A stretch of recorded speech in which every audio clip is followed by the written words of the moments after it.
Did the penultimate episode of Better Call Saul just dash all hope for a happy ending? Better Call Saul Season 6, the final run for Breaking Bad's spin-off series, has defied theories and expectations. As if the relentless string of main character deaths wasn't surprising enough, Nacho, Howard, and Lalo in quick succession, Kim's Breaking Bad absence was finally explained by a devastating breakup.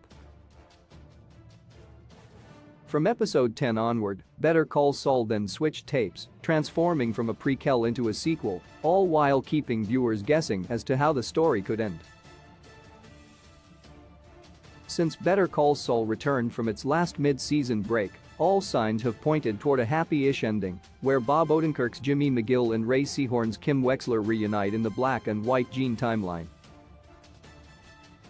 As soon as Kim's survival was confirmed, her death felt incredibly unlikely. As soon as Howard Hamlin hit the deck, she and Jimmy rediscovering each other and finding some semblance of post-Breaking Bad happiness became the dominant Better Call Saul ending theory. About that, throwing a spanner in the waterworks, Better Call Saul Season 6, Episode 12 takes Jimmy and Kim on two very different emotional roller coasters.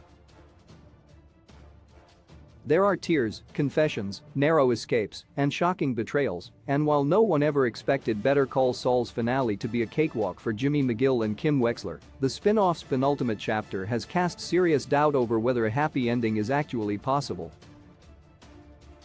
Why a Jimmy and Kim reconciliation just became harder for the first time, Better Call Saul's waterworks shows Jimmy and Kim's dynamic after splitting. And it's worse than imagined. There's still love on both sides, that much is clear, and Kim isn't exactly living her dreams in Florida, yep. But Better Call Saul Season 6, Episode 12 reveals how disgusted she feels about her ex-husband. When the breakup happened, Kim hadn't fallen out of love with Jimmy, she merely recognized the two of them together were a destructive force that got people hurt. When Kim sees Saul Goodman in his full glory during their divorce signing, however, his dismissive attitude, tacky office and outright cruelty stun Kim, who later admits to a young Jesse Pinkman that the man she married no longer exists. Gene's phone call to Kim 6 years later compounds the issue, as it becomes apparent the Palm Springs sprinkler employee is actually fearful of Saul Goodman after reading about his exploits under Heisenberg. Their relationship almost feels like Walt and Skyler's broken marriage in the latter seasons of Breaking Bad, totally beyond repair. Better Call Saul's second-to-last episode remorselessly hammers home just how much healing would need to happen before a Wexler-McGill reunion. Even the most optimistic viewer wouldn't have expected a final episode leap into each other's arms, but Kim's feelings toward Jimmy are now so poisonous, one episode doesn't offer anywhere near enough time to salve those emotional wounds. Marion has made Gene's Better Call Saul future bleak. When its final season began, Better Call Saul had two main paths toward a happy ending: Jimmy reunites with Kim, or he learns to be happy as Gene and starts afresh. For all the reasons listed above, the former is now distinctly unlikely. Thanks to Carol Burnett's Marion, so too is the latter.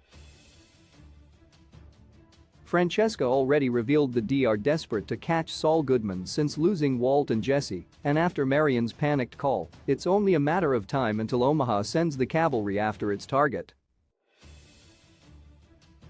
Escape won't come as easily as before either, since the D's focus is entirely on Saul and Hess in an unfamiliar city without the criminal network he boasted in Albuquerque. Even if Saul does slip past the authorities again, what next? A different town with a different name, but the same old Jimmy McGill getting greedy until Hess found out? Now that Jimmy has proven he can't be successfully rehomed, Better Call Saul's ending must find more permanent resolution, whether that be jail, death or the mother of all scams, to fake his own demise. Do Jimmy and Kim deserve a happy ending? As Better Call Saul teeters on the precipice of a surprisingly bleak conclusion, one question rings out louder than the rest: why would anyone expect anything different? Better Call Saul's Waterworks episode does absolutely nothing to redeem Jimmy, actually making him more despicable, if that were possible. Though we'll never know for sure whether he would followed through, Odenkirk's anti-hero looked primed and ready to whack a cancer patient over the head with an urn, a blow that could easily proven fatal. Jimmy has hardly been a shrinking violet over the years, but rarely has he committed acts of violence with his own hands, especially against civilians. And despite the last-minute change of heart, descending upon poor Marion with a tightened phone cord in his hands represents another new low. Whereas Walter White spent his Twilight episodes atoning, Better Call Saul's penultimate episode makes Jimmy McGill very difficult to like, and at this late stage, that surely puts a happy ending out of reach. Kim hasn't plumbed the same moral depths as her ex-husband, but not for want of trying. The Howard Hamlin con was Kim's brainchild, and she constantly pushed Jimmy to proceed against his misgivings. Even after getting cut up about Howard's death, Kim managed to silence her conscience long enough to tell Cheryl that her late husband was a raging cocaine addict. Kim's future may not demand the same reckoning that Jimmy McGill faces in Better Call Saul's finale, but Ray Seahorn's character can have no complaints if that fairy tale ending doesn't materialize. Better Call Saul concludes Monday on AMC.